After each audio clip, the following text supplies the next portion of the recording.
Piazza with First Class Plumbing, and what we're getting ready to do here is replace a 50-gallon standard vent water heater. It's a standard vent because it has the silver pipe. If it was a power vent, it would have the PVC pipe. The water heater, you can see, but the water heater blew out on the bottom, which just means the water heater went bad. We've already started draining the water heater. We got the gas shut off to the water heater, and we're getting ready to replace it.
Alright, we just got done with the heater installation, and one thing we do with all of our installations, I always replace these dielectrics right here.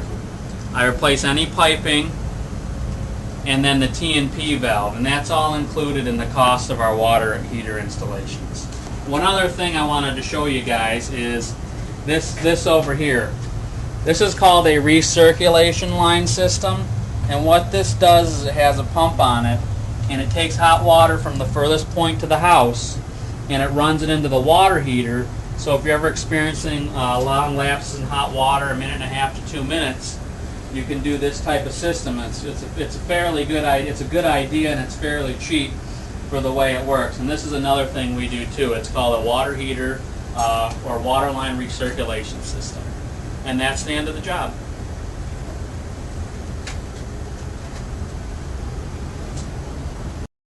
My name is Steve. I'm with First Class Plumbing. You can reach us at 248-520-9197 for water heater repair or any other plumbing installation needs, or you can reach us at classyplumber.com.